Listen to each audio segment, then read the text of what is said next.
बिस्मिल्लाहिर्रहमानिर्रहीम। अस्सलामुअलैकुम dear students. आज हम 9th की मैथ का थ्योरम 12.1.2 कर रहे हैं।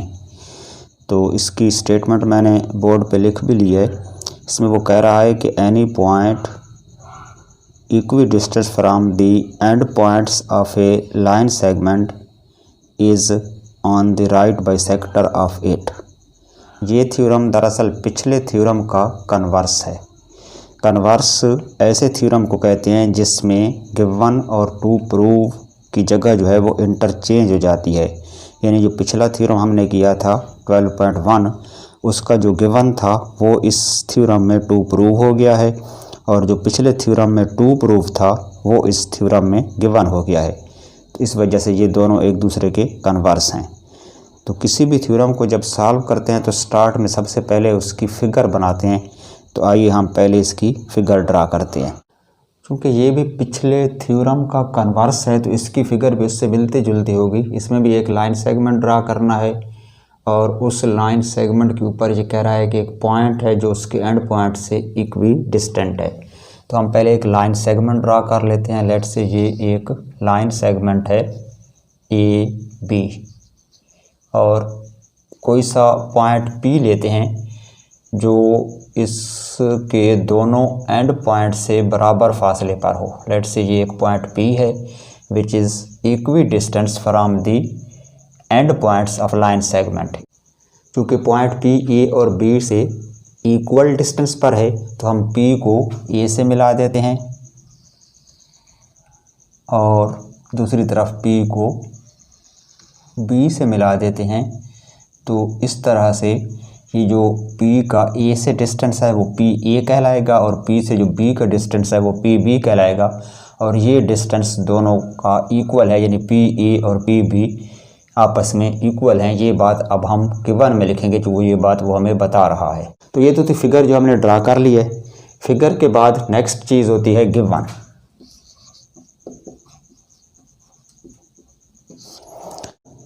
तो गिवन में चूँकि वो बात लिखी जाती है जो उसने हमें स्टेटमेंट में बताई होती है। तो यहाँ उसने स्टेटमेंट में हमें बताया है कि एक तो है line segment A B is a line segment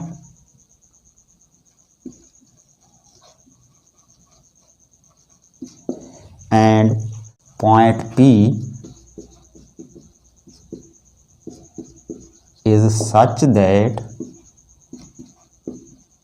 point P जो है वो इस तरह से है कि उसका A से डिस्टेंस और B से डिस्टेंस इक्वल है, यानी PE is congruent to PB।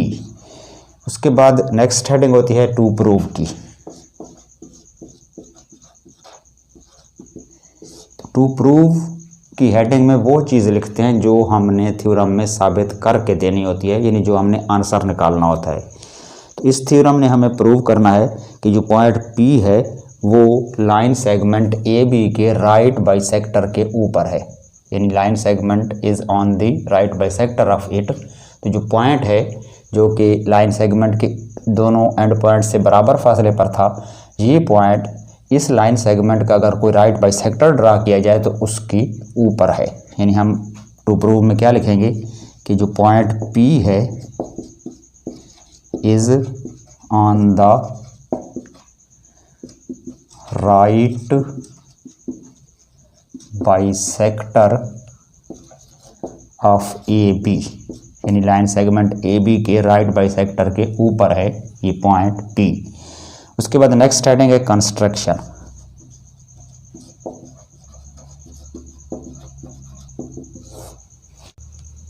Construction जो होता है वो हर थ्योरम का डिफरेंट होता है। उसकी फिगर में थोड़ा बहुत इजाफा किया जाता है ताकि हमें उस थ्योरम को सॉल्व करने में आसानी रहे। इस थ्योरम के लिए जो कंस्ट्रक्शन है वो इस तरह से है कि सबसे पहले तो हमने जो साइड ए बी है इसका मिड पॉइंट तलाश करना है। फर्ज करें ये वाला इसका मिड पॉइंट है जिसको मैं C से डिनोट कर दे रहा हूँ, और उसके बाद उस मिड पॉइंट को आपने पॉइंट P से मिला देना है, यानी पॉइंट P को ज्वाइन कर दें पॉइंट C के साथ। तो जो काम किया है वही यहाँ हम नीचे कंस्ट्रक्शन में लिखेंगे। क्या लिखेंगे कि take C as the mid point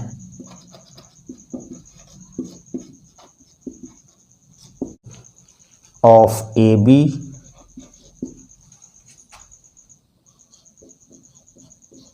and, फिर क्या किया था हमने, उस सी को पी से मिला दिया था।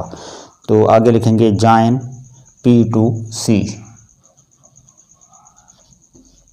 And join point P to point C. तो ये तो हो गया कंस्ट्रक्शन। उसके बाद नेक्स्ट हेडिंग है प्रूफ की। प्रूफ की मज़ीद सब हेडिंग्स स्टेटमेंट्स और दूसरी साइड पे लिखेंगे रीजंस। अच्छा, इस थ्योरम में हमने प्रूफ करना है कि जो पॉइंट P है वो right bisector of A B के ऊपर है। दूसरे लफ्ज़ों में ये जो लाइन हमने ड्रॉ की है PC, हमने इसको राइट बाइसेक्टर प्रूफ करना है। अगर ये लाइन सेगमेंट PC जो है ये AB का राइट बाइसेक्टर प्रूफ हो जाए तो फिर लाजमी बात है P इसके ऊपर है तो वो इसके राइट बाइसेक्टर के ऊपर ही होगा। तो इस लाइन को हमने राइट बाइसेक्टर प्रूफ करना है। राइट बाइसेक्टर प्रूफ करने के लिए दो चीज़ों की ज़रूरत होती है। एक तो वो जो लाइन है वो इस AB के मिड पॉइंट से गुजर रही हो, यानी बाइसेक्ट कर रही हो इसको, और दूसरा वो राइट एंगल बनाए, यानी इस पॉइंट पर, यानी पॉइंट C पर जो दो एंगल बन रहे हैं दोनों साइड पे, ये राइट एंगल यानी 90 डिग्री के होने चाहिए। जहाँ तक ताल्लुक़ है मिड पॉइंट से गुजरने का, तो वो तो हमने कंस्ट्रक्शन इस तरह से की है कि जो C है वो लाइन सेगमेंट AB का मिड पॉइंट है, यानी पॉइंट C को हमने मिड पॉइंट लिया है ऑफ AB। तो मिड पॉइंट वाली बात तो क्लियर हो गई, ये तो हमने खुद प्रोसेस यानी कंस्ट्रक्शन में कर लिया है। अब सिर्फ हमने प्रूफ करना है कि इस पॉइंट C पर ये जो दो एंगल बन रहे हैं ये दोनों राइट एंगल हैं। तो इनको राइट एंगल प्रूव करने के लिए पहले हमें ये साबित करना होगा कि ये दोनों एंगल आपस में इक्वल हैं। राइट की बात तो बाद में आएगी, पहले इनको इक्वल प्रूफ करते हैं। इक्वल प्रूफ ये तब होंगे जब ये दोनों ट्रायंगल्स कंग्रुएंट होंगी, यानी हमने दरअसल थ्योरम को स्टार्ट करना है इन दो ट्रायंगल्स की कॉरेस्पॉन्डेंस लेकर इनको कंग्रुएंट प्रूफ करना है। जब ये कंग्रुएंट प्रूव हो जाएंगी तो फिर इसका मतलब ये होगा कि ये दोनों एंगल भी आपस में कंग्रुएंट हैं। तो पहले हम इस ट्रायंगल का नाम लिखते हैं ACP। इन ट्रायंगल ACP और कॉरेस्पॉन्डिंग में दूसरी तरफ होगी ट्रायंगल BCP। तो इससे पहले पिछले थ्योरम में हमने दो ट्रायंगल्स को जब कंग्रुएंट किया था तो वहाँ हमने SAS पोस्टुलेट लगाया था, यानी साइड एंगल साइड पोस्टुलेट। यहाँ इस थ्योरम में हम दो ट्रायंगल को कंग्रुएंट प्रूव करने के लिए वो फार्मूला इस्तेमाल नहीं करेंगे, बल्कि हम दूसरा रूल यूज़ करेंगे साइड साइड साइड वाला। यानी जब एक ट्रायंगल की तीनों साइडें दूसरी ट्रायंगल की तीनों साइडों के इक्वल हों तब भी दोनों ट्रायंगल कंग्रुएंट होती हैं। तो उस रूल की मदद से अब हम इनको कंग्रुएंट प्रूव करेंगे। देखते हैं जी, लेफ़्ट साइड पे जो ट्रायंगल है ACP उसकी एक साइड है AC, यही लिख लेते हैं AC, और ये बिल्कुल कंग्रुएंट है BC के जो दूसरी साइड वाली ट्रायंगल है उसकी कॉरेस्पॉन्डिंग साइड BC के। और ये क्यों कंग्रुएंट है आपने इसकी रीज़न भी देनी है। तो ये कंग्रुएंट इसलिए हैं क्योंकि हमने कंस्ट्रक्शन में खुद पॉइंट C जो है वो मिड पॉइंट लिया था इस AB का, यानी हमने कंस्ट्रक्शन ही ऐसे की थी कि C को इस AB के बिल्कुल सेंटर में रखा था, जिसका मतलब ये है कि C ने इस AB को दो इक्वल पार्ट्स में डिवाइड कर दिया, यानी AC और BC बिल्कुल इक्वल हो गए। तो चूँकि ये हमने काम कंस्ट्रक्शन में किया था तो इसकी रीज़न हम लिखेंगे कंस्ट्रक्शन।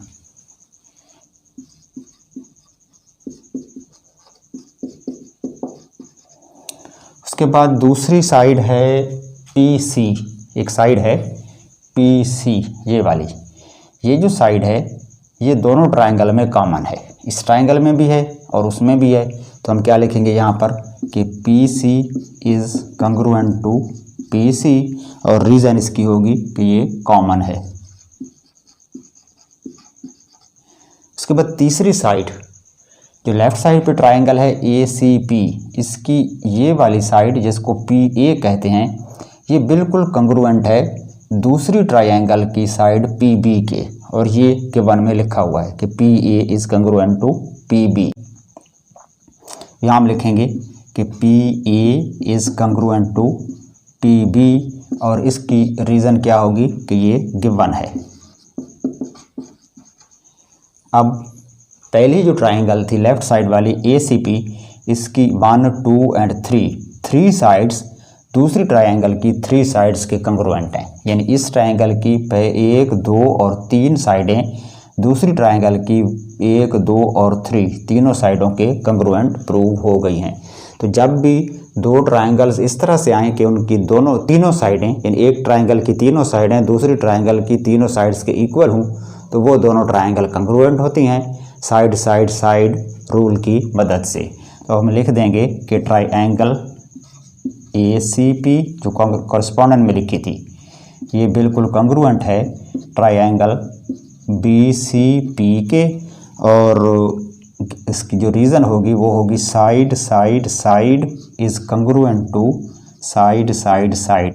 जब तीनों साइडें इक्वल होंगी और उसकी बुनियाद पर ट्रायंगल्स कंग्रुएंट होंगी, तो उसको फिर पोस्टुलेट नहीं लिखेंगे, इस तरह से लिखेंगे कि side side side is congruent to the side side side.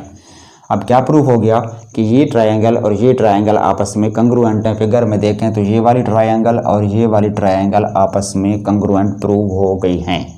जब दो ट्रायंगल कंग्रुएंट हो जाएं तो इसका मतलब होता है कि पहले ट्रायंगल के all 3 angles are congruent to the corresponding angles of the other triangle, यानी इस ट्रायंगल के तीनों जो कॉरस्पॉन्डिंग एंगल है वो दूसरी के इक्वल होंगे। यानी इसका जो एंगल A है वो इसके एंगल B के कंग्रुएंट होगा, इसका ये वाला एंगल दूसरी के इस एंगल के कंग्रुएंट होगा, और इसका जो ये वाला एंगल है वो दूसरी ट्रायंगल के इस एंगल के कंग्रुएंट होगा।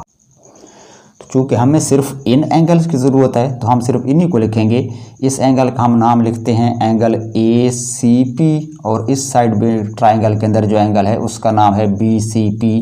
तो ये अब आपस में कंग्रुएंट हो गए हैं। तो नीचे हम क्या लिखेंगे कि angle ACP is congruent to the angle BCP, और इसकी रीज़न क्या होगी, चूँकि ट्रायंगल्स कंग्रुएंट हैं और ये उनके कॉरस्पॉन्डिंग एंगल हैं, तो रीज़न में हम लिखेंगे corresponding angles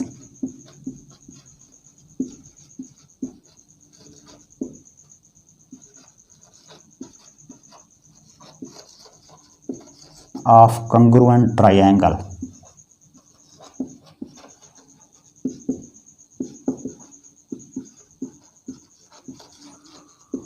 congruent triangles.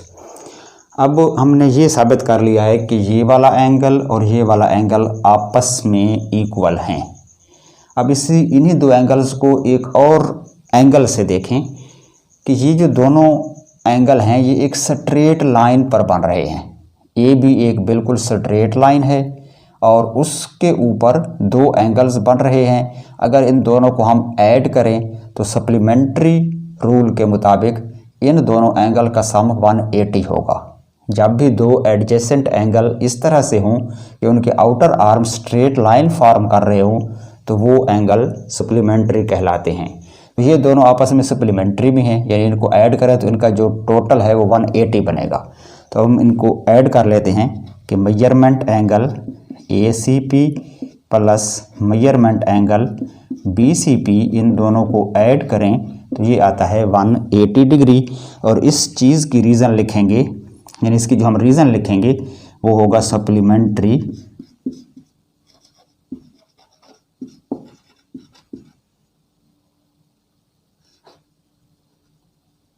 Angles. अच्छा, इसको नंबर 1 कर दें और ये हो जाएगा नंबर 2।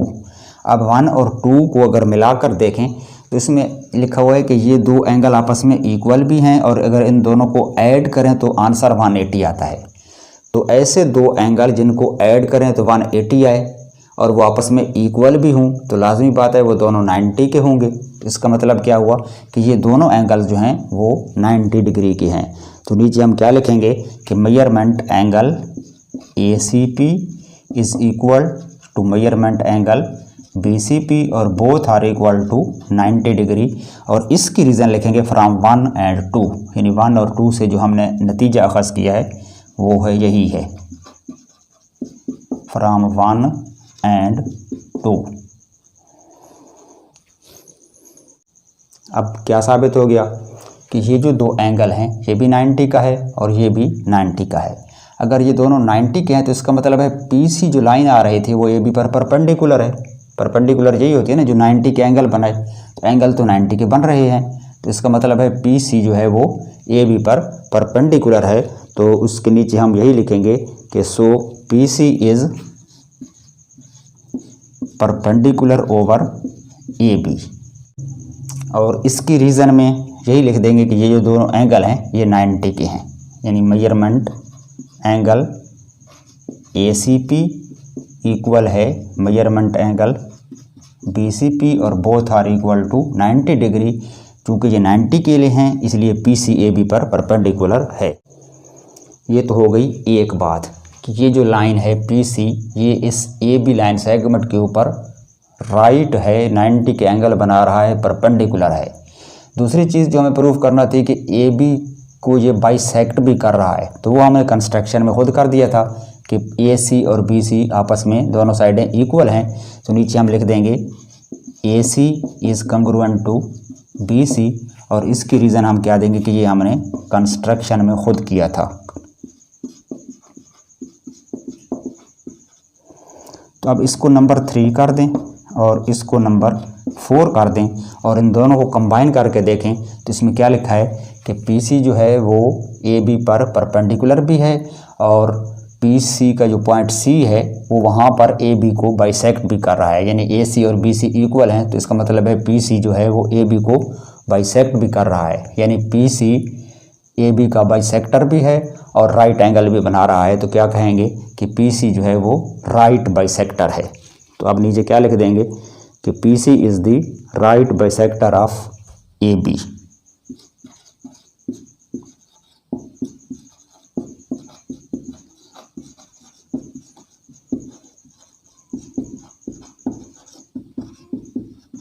तो PC जो है वो AB का राइट बाइसेक्टर है। इसकी रीज़न में हम लिखेंगे 3 और 4, फ्रॉम 3 एंड 4। अब चूँकि ये प्रूव हो गया है कि PC AB का राइट बाइसेक्टर है और पॉइंट P तो उसके ऊपर ऑलरेडी है, तो यही हमने प्रूव करना था कि पॉइंट जो P है वो राइट बाइसेक्टर पर है। तो नीचे हम यही लिख देंगे कि so point P is on the right bisector.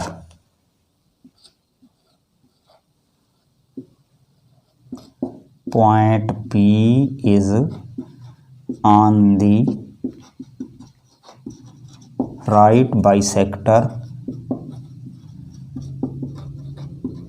Of AB।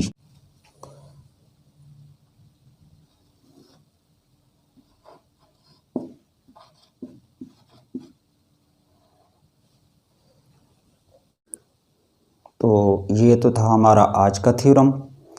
इसके बाद नेक्स्ट टाइम इंशाल्लाह एक और थ्योरम करेंगे। तब तक के लिए इजाज़त। खुदा हाफिज़।